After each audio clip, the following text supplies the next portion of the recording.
Well met, lords and ladies, Jacob Butter speaking, and a wet welcome to this week's Walking Wednesday. And, yeah, this is... You can tell it's a wet one, because otherwise, that's usually why I come in here to the depths of the forest, actually. Even though this is, at the moment, seemingly, according to weather reports, the best moment of the day to come out here until the rain inevitably stops at 8. It is currently around probably around like 5:30, just for reference. But yeah, instead of filming in the dark, I thought, you know, I would film here, particularly also because we're actually we aim to start D&D fairly early today. So that means I do have to, you know, get back and set stuff up and whatnot. So yeah, that's on top of other stuff that I will mention in a second. So, in terms, because I have mainly, like, I've implied that there are, you know, a bunch of things that are happening behind the scenes that I'm just not discussing, partly, you know, because of them being boring topics without, you know, any sort of concrete lead and such. And yeah, that is part of the reason why I haven't mentioned them so far, but partly also because, you know, I don't like to necessarily, you know, report on you know, like whatever mad venture I'm on without it leading to anything, or, you know, news being at least imminent. It's kind of like that it's kind of like that one lyric from one of Connor Price's songs, you know, it's called Receipts. You know, I think I've said it before, but it goes, you know, I don't want to tell them everything I'm going to do, I'd rather show them everything that I achieve. I don't want to tell them I've got no proof, I'd rather show them the receipts. But yeah, but particularly that first part is the part that's that I've noticed more so with you know, Walking Wednesday, where I'll talk to people behind the scenes about stuff, but, you know, sometimes I'll be like, oh, hey, guess what, I'm in Garithia, or, you know, hey, guess what, these things happened after I'd already, or like, you know, and I'm not saying you know, I have the proof of those things happening, but, you know, it's part of the story and whatnot. There's at least, you know, a sense of how I ended up in that situation to begin with, like all the insane stories that happen every week in Garithia were all as a result of what I was doing behind the scenes with, you know, the British Council and, you know, the language assistant program and stuff like that. And that's been quite slow recently because, again, of the situation I talked about before with Andalusia. But what's weird is that there is something about the British Council specifically that kind of brings a lot of what I've been going through somewhat full circle. Not entirely. You know, the circle's missing a lot of its, you know, thick lining, but, you know, it's you can just make it out if you squint hard enough. One of those kinds of circles. But also, this week is going to be a little bit of this Walking Wednesday is going to be very very quick because I want to get out of the wet before it starts to really get intense again, and also going to be very rambly because, you know, when I started thinking about things that happened, it kind of led me on, you know, a trail of a bunch of other stuff that kind of gives a new theme to this week, to the stuff that's been happening in front of the scenes, you know, in the spheres of all of the gacha stuff. So I'll do my best to, you know, keep it somewhat streamlined, going from where we are right now. But yeah, somehow I'm going to manage to tie the theme of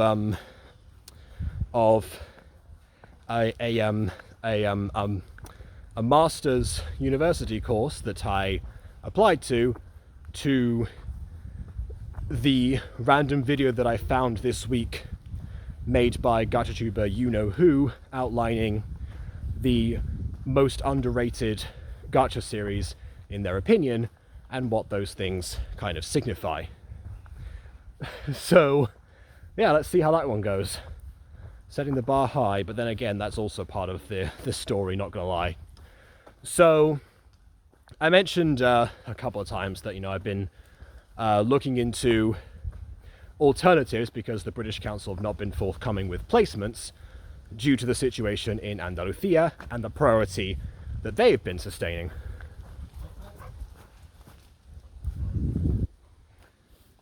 It's always great when you get out of the way of a dog and then it follows you. Right, so what was I going to say? No, I've lost my train of thought now. Yeah, good start from what I said about tying stuff together. Okay, so yeah, so I was looking into that kind of thing, and so was my dad, because he was sending a bunch of recommendations that was somewhat with the theme of what I was planning to do originally, and that plan involved not going too far down the hill. How did I ended up taking a detour from where I usually go, and this is the result. Yeah, so the plan that I had was essentially to try and apply to get a different way to get a either a work or study visa for Spain that I could use. To essentially do some more teaching like I was before, but in Madrid this time, which was the original objective for this year with the British Council. So trying to keep steady along that path as far as possible. Some of the things that he ended up sending me were adjacent to that. A couple based on other places in Spain, which, fair enough. Then it got to the point where there were some recommendations instead for places that I could do something over here in the UK. Some teaching here, for example.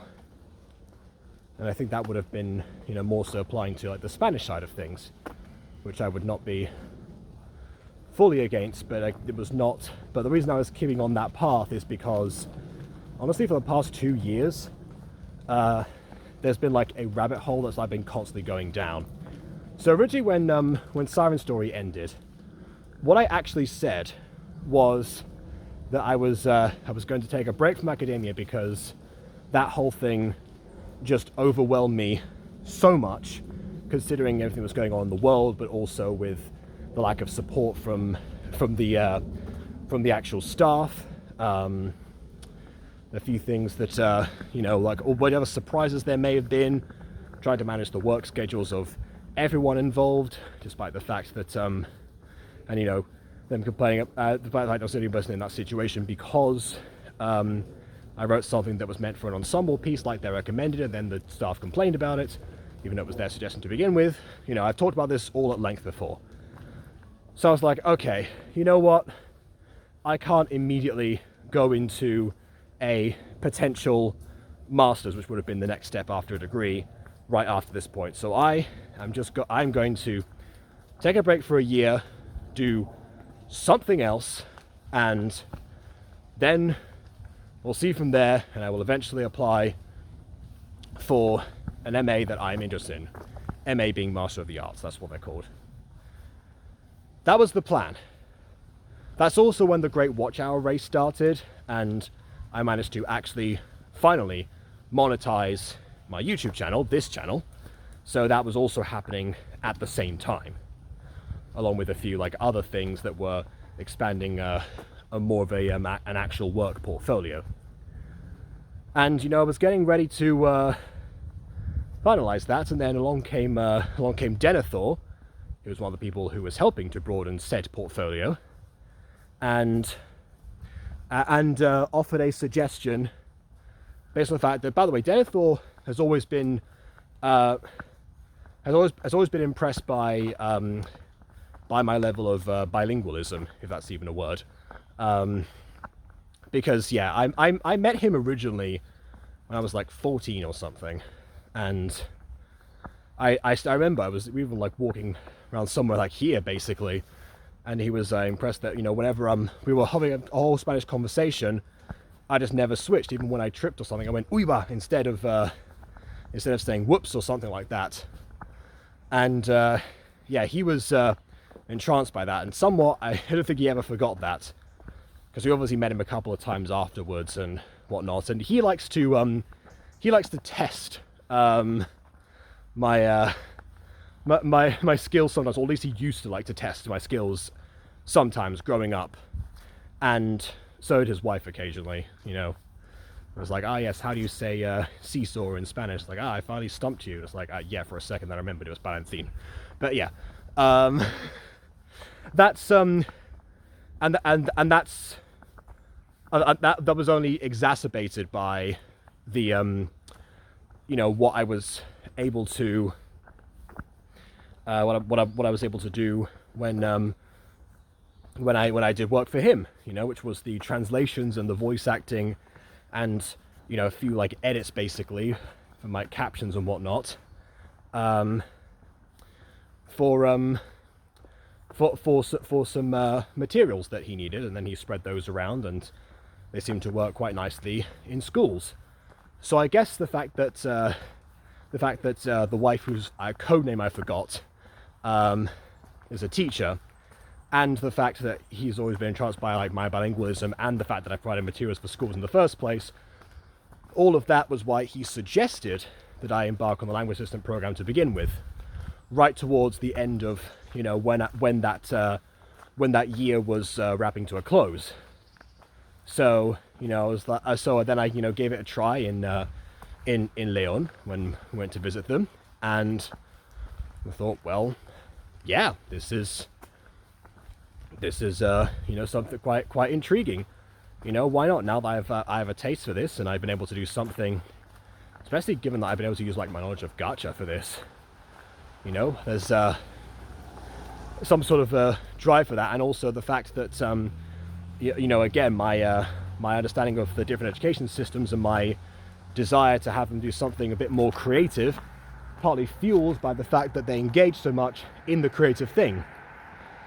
Like, I could have done 3 days instead of 2 that I ended up doing, and one of the groups actually brought in a bunch of stuff that they've been working on independently, and unfortunately I wasn't there to see it. So, you know, that was I was like, oh yeah, I could have you know, missing out on the cave exploration would not have been so bad had it happened. But, you know, we were also there partly as a, you know, week getaway, so yeah, whatever. And to show off a bit more, I guess, Spanish by accident. But yeah. So yeah, I ended up you know, applying for that, and you know, obviously like 2023 was the year that was, you know, that whole year, you know, was just so many terrible things happening at once, and so many pieces of like progress that I never actually was able to make. But, you know, 2024, that was the year that you know, things started to kick back up again, and that was the year that, you know, I did the whole Galicia experience with the language program, and I'd you know, worked out all of that. I also learned how to drive. That was, you know, time before where I had like, oh yeah, let's dedicate, you know, whichever, you know, like the free time I have for this. But yeah, by this stage, you know, we are 2 years away from my original plan to begin with, and, you know, we're trying to recover from that plan not being able to be extended for a second year, partly because of my own dumb decisions of trying to go for Madrid in the first place. So, you know, we're still trying to think, okay, so here's some other things that, you know, I could actually do. Some of them actually really did intrigue me. But by the time it got to the stage where I was being recommended like different MA courses, bear in mind, days before the nearest deadlines for September, actually, that was like, okay, this has gone far enough, basically. You know, so if an MA is something that is you know, on the table as a viable option, I'm going to pick one that I've actually that I've actually been you know, that intrigues me more, and partly because of, you know, the improvements that I've seen people do, like Eli, for example, studying film and whatnot. I chose to look at some MA courses of things like film and animation, something that, as I said in my personal statement, I was, you know, not. It's not something that I'd always dreamed about, but it's something I was also stumbling into, because, you know, different rabbit holes for much longer. You can look at my entire YouTube path, and you'll see how I became more and more invested in that kind of thing because of, you know, different medium for storytelling. And so, even though the deadline was looming, we also, as it turns out, one of the teachers on the course was actually downstairs watching a football match at the same time as I was discovering that very course. You know, he said, you know, I sounded ideal for it, so why not go? Why not try, even if the deadline is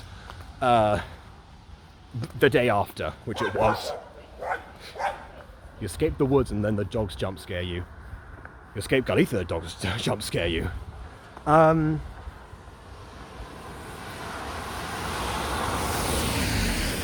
So yeah, then so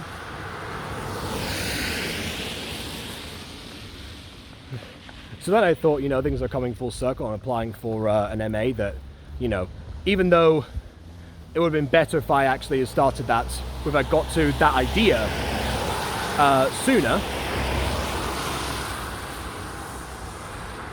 you know, why not actually try something that, you know, appeals to me more, because you get to a certain point after you've been deviated so many times, and you really want to get back on the path that you originally started on. Especially because I've been, you know, I went through a dry spell for like 3 years in terms of theatre, and that was never the plan. So yeah, that's that's what I was, you know, trying to get sorted this week, because in addition to the application itself, I needed to, you know, have supporting evidence. I mean, I needed to, you know, format and develop the supporting evidence. And naturally, because of how late it was discovered, due to a certain lack of supporting evidence that I wasn't able to provide at the time, the application got rejected the first time.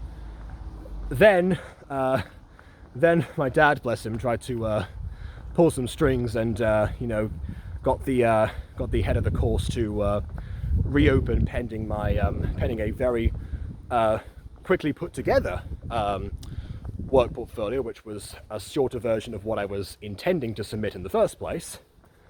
I had a whole show reel planned, but ended up being just a voice reel along with a list of other stuff and links that weren't as comprehensive. And that got submitted. So he checked those, and it turns out that I got an email today saying that I'm not actually a good fit after all. There was a bit of a misunderstanding in terms of, or he thought it was a misunderstanding in terms of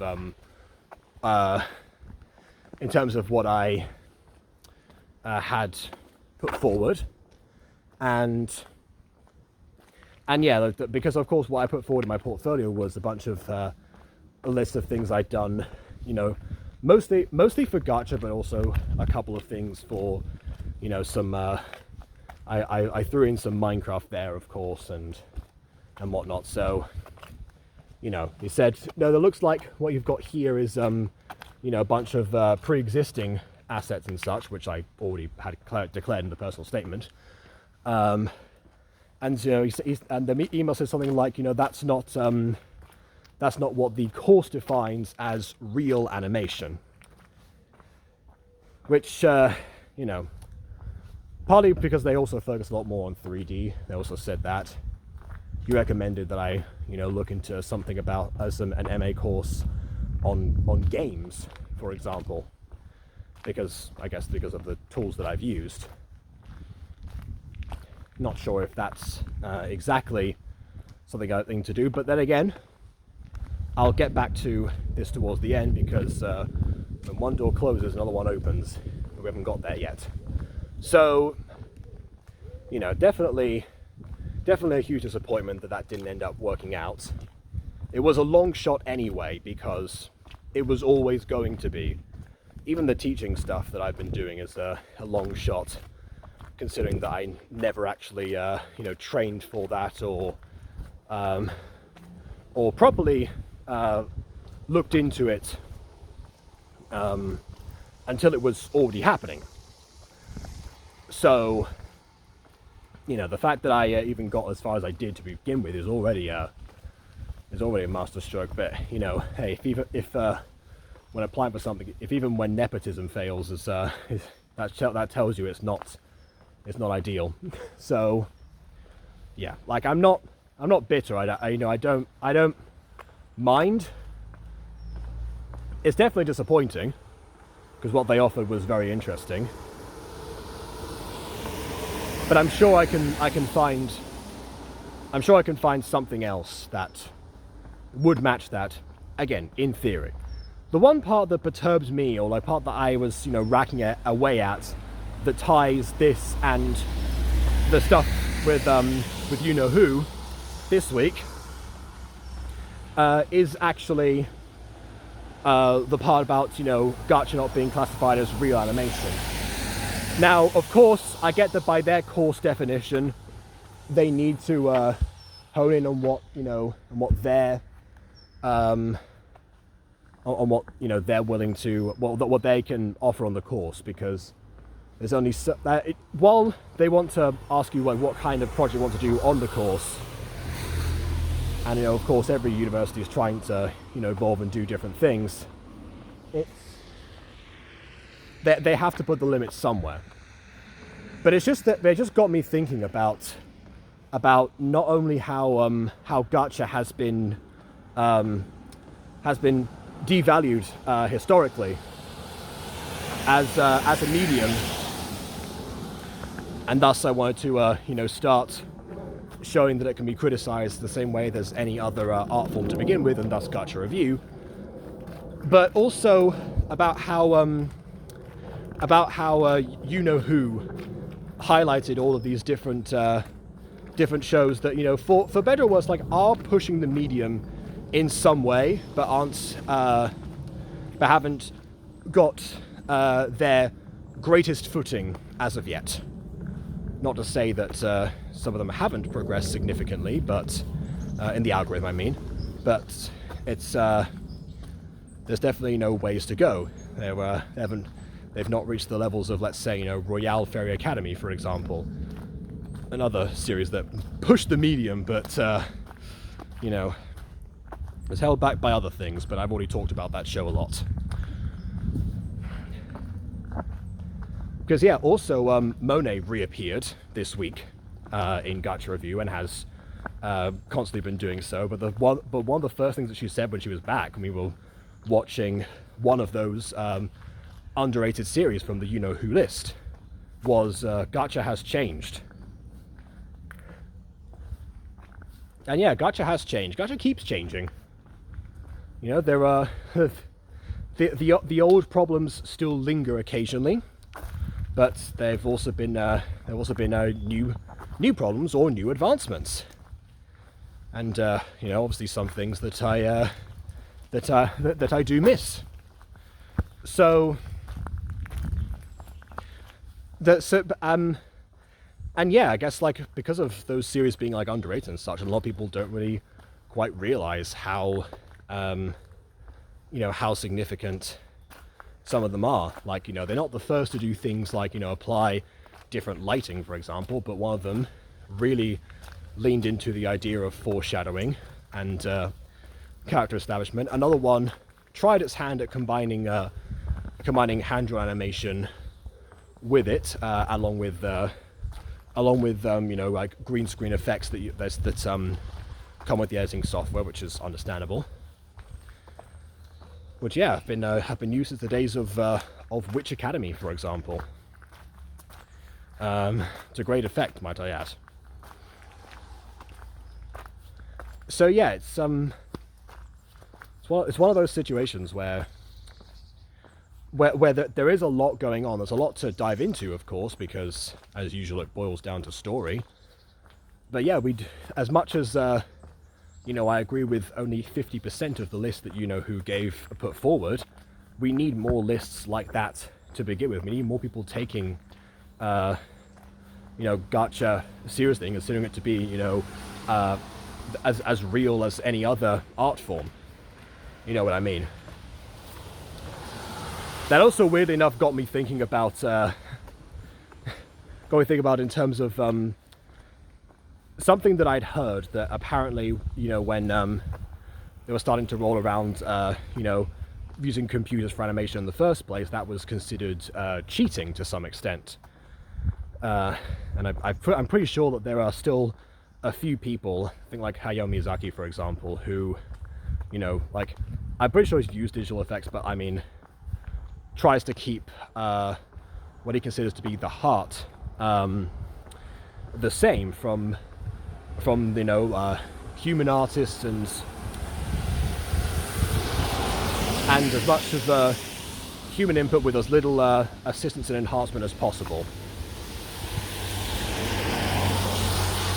And then that got me thinking about something that, again, Monet said years ago, when she was just casually talking to me about the difference between modern singers and you know, and more classical ones from, let's say, early 20th century, I think was the general ballpark she was going for. And she pointed out that a lot of them had to go through much more rigorous training and trial to hone their vocals behind the scenes in order to, you know, stand out, become, you know, the golden voices that, you know, we recognize and still revere to this day. Whereas with modern singers, a lot of it is more, again, digital assistance. And there's a lot more of, you know, things like auto-tune or Melodyne, or, you know, just like those basic things, but it's even like other stuff, you know, when it comes to, you know, EQing, volume control, general pitch fixing, regardless. And yeah, you do notice the difference. That I'm not saying that those artists are untalented. I haven't been to that many live concerts, but obviously the fact that they need to do those mostly without enhancements in the first place, that's there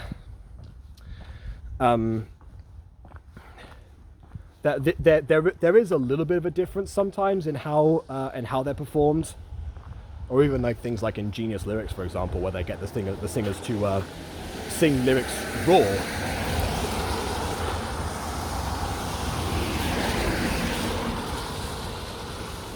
It gets to that point, and you notice it, and sometimes we meme it.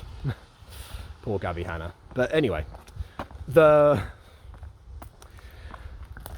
and you know, I think I actually said something at the time where I said, okay, well nowadays, you know, it's despite, because obviously there's still a lot that goes into, you know, a famous artist image, a lot of, you know, a lot of people behind the scenes, and a lot of you know, marketing and PR and all of that stuff, not to mention dance choreography depending on the situations, and you know, considering everything else that's going on,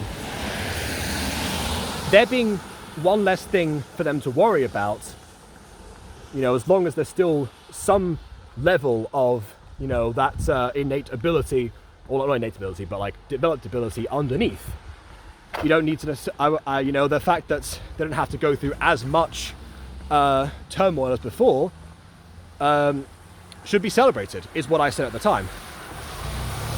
And that was even before I looked into things like the K-pop industry, for example, because it wasn't much of a talking point at the time. But yeah, like people have definitely told me about certain artists who forced to sing without outside of their range in general, and you can actually tell that, or just the fact that people really appreciate how genuine lots of those artists are. And it's, that's from a territory that where celebrities sometimes aren't even treated as people. So it does go to show that, at least on some sort of human care level, the fact that there are some people who don't need to go through that as a prerequisite, considering everything else that's going on with them. I personally welcome it, because the benefits definitely outweigh the drawbacks. And that, of course, brought me to the idea of back to artists again. Even animators and such, who are notorious for well, I guess there's a stereotype about them being shut-ins, for example, or really introverted, or just not ever being able to even see the sun sometimes, depending on demands, or or famously mangakas again, who don't who are almost tied to their desk and chair because of how tight those deadlines are. And yeah, it does all of those things I was considering, that the fact that there are enhancements for this now that people still have control over, that's and the fact that they're available and for the most part affordable in professions that are not very well paid anyway, that's incredible. But of course, there's only so far that line of thinking goes down before you start questioning your own beliefs, namely what I've said in the past about generative AI. Again, I told you it was going to be a rambly video. I was going to say it was going to be quick, but I clearly lied about that one, so whoops. Turns out we had a little bit more dryness than I was expecting, so so be it. But yeah, in the past, I've seen I've not been so happy with how generative AI has been replacing all of this other stuff. Now people really don't seem to have consideration for the work that goes behind it, or where the data is being sourced from and such. And this is coming from a person who has used non-generative, not the same generative AI, not image generation or voice generation, but I have used things like, captions, for example, which, obviously from my own data and such. I remember BB even cautioned me about that, saying, where's the data come from for that? And to which I say it comes from myself and what I submit to it. I do wish that there was that it was more common at the moment for there to be a place where people can actually, license their art or data specifically, and maybe they get some certain royalties every time that an AI uses their data or reads it to try to learn something, and then they get a cut of that based on what they have submitted. Say an artist, for example, submits an image in a particular art design, and someone asks me, hey, make me a drawing in this design, and the AI has to read through a bunch of different things or something, then that one is there. Or make an art piece with really well drawn hands, a skill that artists famously struggle at, and also AI. So they're actively helping improve the system, but they're getting compensation for it at the same time. I wish that was more the case, rather than sourcing it directly from the internet and such. It would be definitely more palatable than the glorified theft that has been going on thus far. And there is something that I haven't mentioned for quite some time, but remember a long time ago, I took part in a competition. Was Rizu's original song competition. It was done by Princess Rizu, the voice of Caitlyn from My Street and from other stuff. Just a general Caitlyn to begin with Aphmau stuff. That one was because she was being sponsored by Jukedeck, which turned out were actually very ahead of their time, even back in like 2016 when this all took place. They were providing something where you could actually like request, not from like typing, because this was before GPT was at that point, I guess. But they had like preset options where it's like, okay, read something from guitar. Do you like a hook from this, or how long do you want it to be? Stuff like that, and it would generate you something. And as somebody who can't compose, that was a revolutionary idea for me at the time.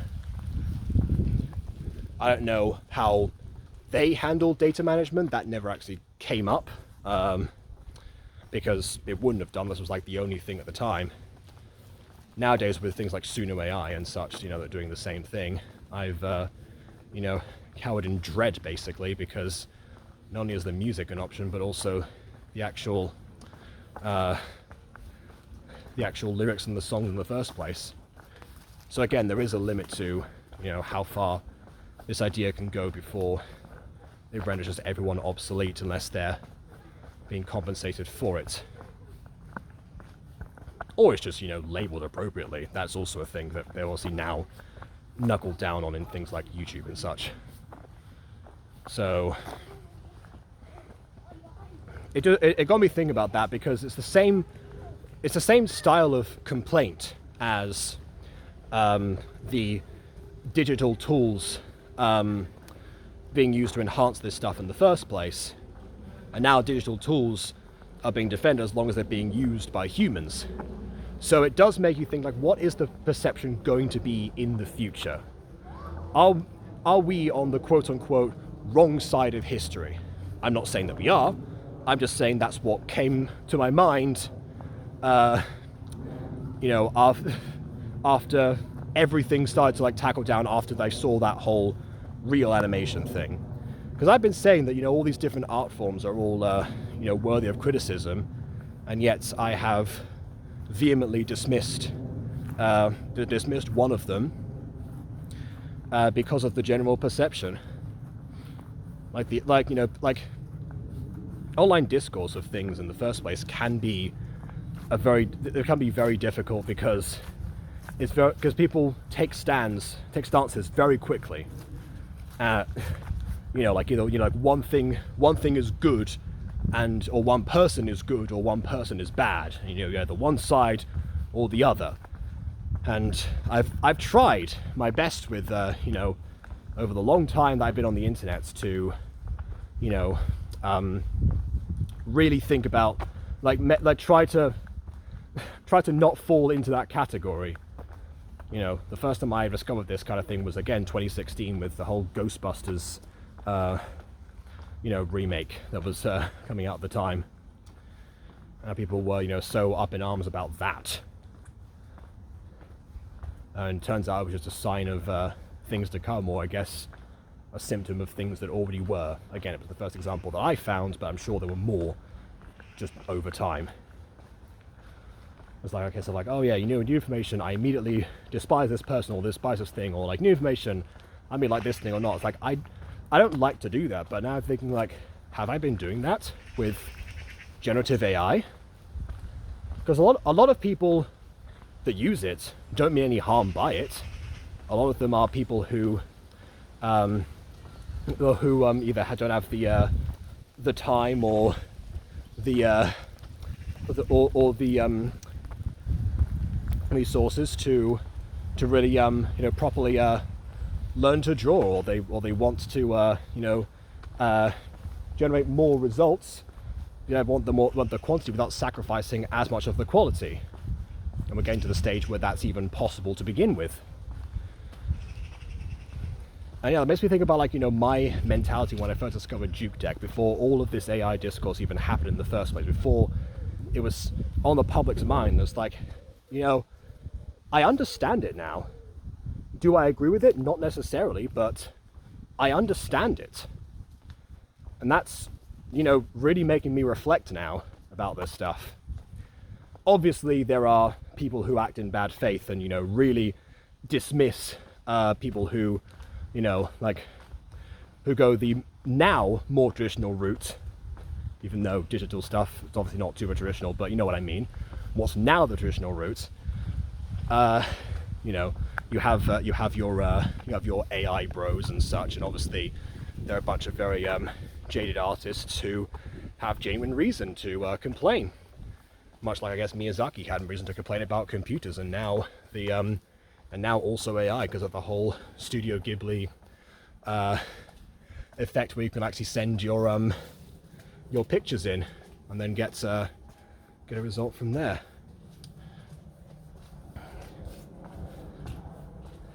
So yeah, that's where my mind wandered to from the sentence "real animation."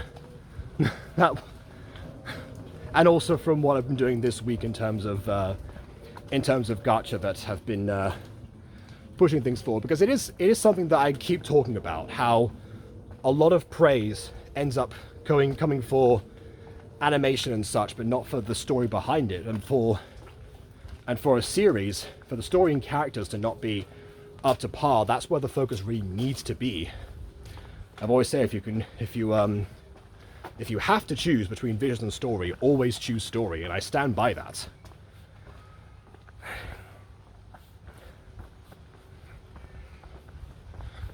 It's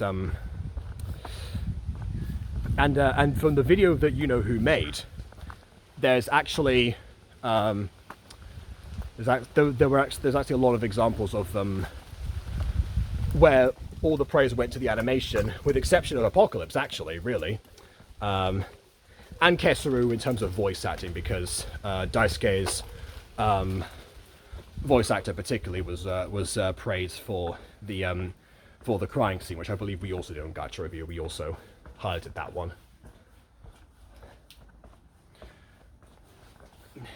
But yeah, I guess when you put it down to it, any art form, if you're putting the heart and soul into it, if you're making sure that it's a good product, not just putting out slop for the sake of putting out slop, if you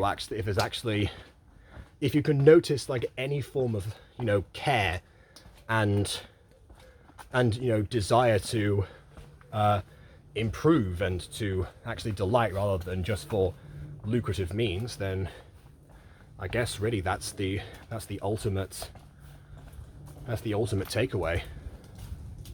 Like, as long as you can actually see the heart behind something and someone who's willing to be guided in the right direction, then that's where the best artists are, no matter what medium they use. Obviously that's not saying that the course should therefore absolutely take me or whatnot. Again, like I said before, I get that they train specific things and people at a specific level that I was not at. It was a long shot, it always was a long shot. That's just, again, it's something more broad that kind of applied to what else was going on in my life, that all kind of like focused, like the whole art of parody thing that ended up being a theme for a week.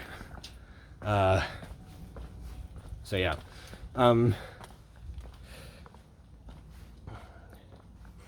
think that was it. Oh wait, no, I said before I was gonna point out that like when one door closes, another one opens, and open it most certainly did, because fairly soon after I checked the email from the university that was offering that course, after I checked there, I also found an email from the British Council, and because even though I haven't actually received a placement from them, I'm still on their system, and their system wants you to update this particular training you do every 12 months basically, but also offers fully funded teacher training, which means that I have something to be getting on with, to not end up falling into the slump of 2023 ever again. Well, not ever again, but until obviously that finishes. So, you know, all is by no means lost, and that's the